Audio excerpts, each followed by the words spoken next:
క్రైస్తవ సమాజానికి ముఖ్యంగా అనుమానాస్పద మృతిగా ఎఫ్ఐఆర్ ఫైల్ చేయమని మేము కోరడం జరిగింది. నాయకులందరూ అదే కోరడం జరిగింది. అనుమానాస్పద మృతిగా ఎఫ్ఐఆర్ ఫైల్ చేశారు. ప్రవీణ్ పగడాల గారి రక్త సంబంధికులు ఎవరో ఒకరు వచ్చి కంప్లైంట్ ఫైల్ చేస్తే తప్ప పోస్ట్ మార్టం చెయ్యము అని పోలీసు వారు తేల్చి చెప్పేశారు. సో వాళ్ళ మిసెస్ గారు, వాళ్ళ బ్రదరు అమెరికా నుంచి బయలుదేరి వచ్చారట ఆయన. సో వాళ్ళందరూ ఇప్పుడు రాజమండ్రికి రాబోతున్నారు. వాళ్ళు వచ్చి పోస్ట్ మార్టానికి, వాళ్ళు ఎఫ్ఐఆర్ ఫైల్ చేసిన తర్వాత పోస్ట్ మార్టానికి వెళ్తుంది బాడీ. సో బాడీ చూస్తే మాత్రం అది అనుమానాస్పద మృతిగానే ఉంది తప్ప అది యాక్సిడెంట్ లాగా అనిపించలేదు. ఏమో ఒకవేళ పోస్ట్ మార్టం అయిన తర్వాత యాక్సిడెంట్ అంటే కనుక మనం దాన్ని ఒప్పుకుందాం. కానీ ప్రస్తుతానికి ఆ ఫేస్ చూస్తుంటే అది యాక్సిడెంట్ లాగా అనిపించట్లేదు. This is the final report. ఇక్కడ మాకు తెలిసినటువంటి సమాచారం ఇది మాత్రమే. సో చాలా కష్టపడి సోదరులందరూ నిరసన వ్యక్తం చేశారు. నడి రోడ్డు మీద ఎండలో కూర్చున్నారు, చాలా కష్టపడ్డారు, పోలీసు వారికి తెలియజేశారు. అలాగే ఏబిఎన్ వారు వచ్చారు, TV9 వారు వచ్చారు, RTV వారు వచ్చారు. వాళ్ళందరికి కూడా క్రైస్తవ నాయకులందరికి గొంతు వినిపించడం జరిగింది. వాళ్ళు ఏ మేరకు మీడియాలో మరి క్రైస్తవ్యానికి సపోర్ట్ చేస్తారో ప్రస్తుతానికి తెలీదు. వాళ్ళు సంపూర్ణంగా చేస్తారని నేను కూడా ఆశిస్తున్నాను, మేమందరం ఆశిస్తున్నాం. రైట్. ఇక క్రైస్తవ సమాజానికి ఇచ్చే చివరి పిలుపు ఏంటంటే, ప్రస్తుతానికి క్రిస్టియానిటీలో దాడులు జరగడం, ఎవరు పడితే వాళ్ళు నోటుకొచ్చినట్టు క్రైస్తవ్యం మీద మాట్లాడడం జరుగుతుంది. సో మనందరం ఐక్యంగా ఉండాలి. ఇలాంటి సంఘటనలు పునరావృతం కాకుండా మనందరం మన ఐక్యతను చాటి చెప్పాలి. రెండో పాయింట్ ఏంటంటే, ఒకవేళ ఈరోజు పొద్దున వచ్చినటువంటి న్యూస్ ఏంటంటే, ఒక మతోన్మాది తన ఛానల్లో పోస్ట్ పెట్టేట ఎవరు చంపేశారో అని. సో అతడు ఎంత దౌర్భాగ్యంగా, దుర్మార్గంగా క్రైస్తవ్యం మీద అవాకులు చవాకులు పేలుతూ, సినిమాలు తీస్తూ, పుస్తకాలు రాస్తూ నేటికి ఎంత బాధ పెట్టాడో మనందరికీ తెలుసు. ఆ స్క్రీన్ షాట్ బయటకు వచ్చిన తర్వాత క్రైస్తవ నాయకులందరూ కలిసి దాని మీద ఎఫ్ఐఆర్ ఫైల్ చేయబోతున్నాం. ఇది పచ్చి నిజం, ఇది జరిగి తీరుతుంది. అలాగే ఇక మీదట ఎవరైనా నిర్నిమిత్తంగా మన మీద దాడులు చేసినా, నిర్నిమిత్తంగా మన మీద పోస్టులు పెట్టినా ఎవరు మౌనంగా ఉండొద్దు. దయచేసి నాయకులతో కలవండి, చాలు. ఇక మీరు ఏం చేయక్కర్లేదు. మీ పక్షంగా నిలబడిన నాయకులు ఎవరైతే ఉన్నారో వాళ్ళతో కలిసి వాళ్ళు రమ్మన్న చోటకు వచ్చి ముందడుగు వేయండి. ఇక ఫైనల్ గా నేను చెప్పేది ఏంటంటే, పోస్ట్ మార్టం వచ్చేసిన తర్వాత, ప్రవీణ్ పగడాలన్న పోస్ట్ మార్టం నివేదిక వచ్చిన తర్వాత ఆ పోస్ట్ మార్టంలో గాని ఒకవేళ ఇది హత్య అని తేలితే గనుక ఎవ్వడూ మౌనంగా ఇంట్లో కూర్చోవద్దు. ఏ సంఘం కూడా మౌనంగా ఇంట్లో కూర్చోవద్దు. ఖచ్చితంగా విశ్వాసి బయటకు వచ్చి మన పోరాటం ఏంటనేది అప్పుడు చేద్దాం. అంతవరకు మౌనంగా, వినమ్రంగా, విధేయతగా ఉండండి. పోలీసు వారు చెప్పినట్టే వినండి. దయచేసి ఇంకేం చేయొద్దు. ఎవరింటికి వాళ్ళు వెళ్ళిపోదాం. నాయకులతో ఇంటరాక్ట్ అయి ఉండండి. అలాగే ఇప్పుడు ఏ ఛానల్స్ లో అయితే వెళ్తున్నాయో ఈ ఛానల్స్ వాళ్ళందరూ కూడా నాయకులతో ఇంటరాక్ట్ అయి ఉండండి. ఖచ్చితంగా మా నుంచి పోస్ట్ వస్తుంది, అధికారికంగా పోస్ట్ వస్తుంది. ఒకవేళ పోస్ట్ మార్టం నివేదిక ఇస్తామని చెప్పారు, సమగ్ర దర్యాప్తు చేస్తామని చెప్పారు.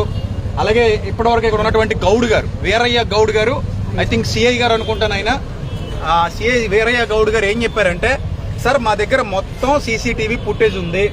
ఆ సీసీటీవీ ఫుటేజ్ మొత్తం తీసుకొచ్చి మీ నాయకులందరికీ అప్పగిస్తాం.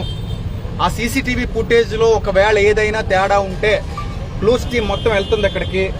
అంత క్లియర్ చేసిన తర్వాత మీకు పూర్తి న్యాయం చేశాకనే మేము విశ్రమిస్తామని చెప్పారు ఆయన. కాబట్టి వీళ్ళందరి మీద నమ్మకం ఉంచి, మీడియా వాళ్ళ మీద నమ్మకం ఉంచి మన ఇంటికి వెళ్ళిపోతున్నాం.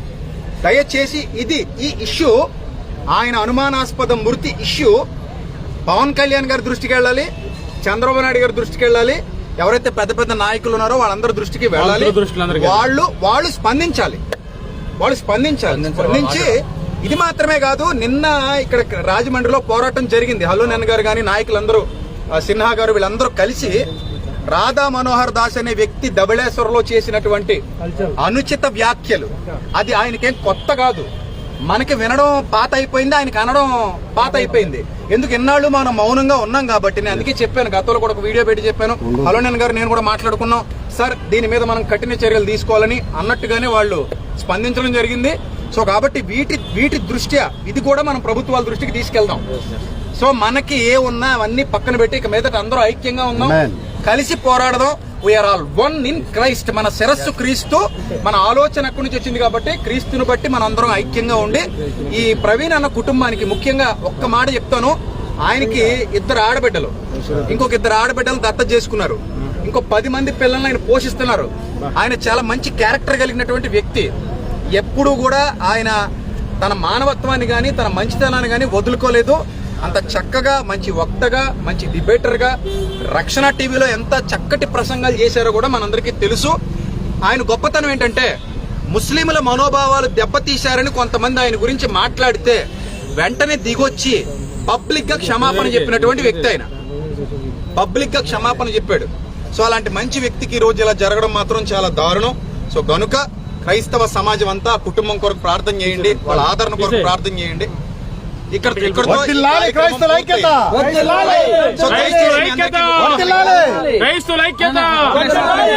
ఐక్యత ఆఖరి వరకు ఉండాలి.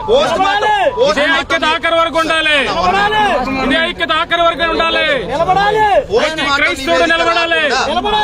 దయచేసి అందరూ వినాలి. పోస్ట్ మార్టం నివేదిక రాకుండా ఎవ్వరూ కూడా ఇది హత్య అని డిక్లేర్ చేయొద్దు. ప్లీజ్ ఎవరు హత్యను డిక్లేర్ చేయొద్దు, ఎలాంటి పోస్టులు పెట్టొద్దు. ఇది మాకు అనుమానాస్పద మృతి అనే ఎఫ్ఐఆర్ ఫైల్ చేయమన్నాం, అలాగే ఫైల్ చేస్తున్నారు. దాని మీద కంటిన్యూ అవుదాం. నివేదిక వచ్చిన తర్వాత మనం ఏంటో చూపిద్దాం. ఒకవేళ తేడాగా ఉంటే మనం ఏంటో చూపిద్దాం. ఓకేనా? సరే, God bless you all, love you all, thank you. God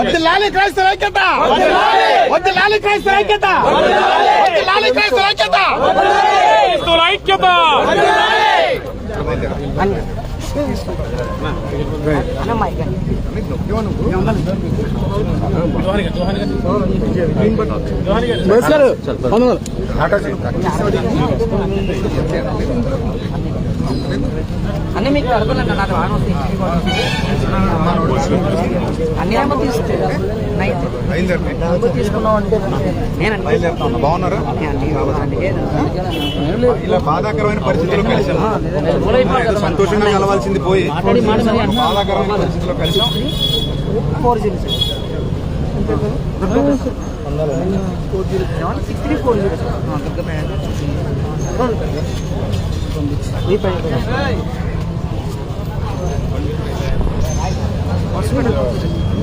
అవుతుంది. అదే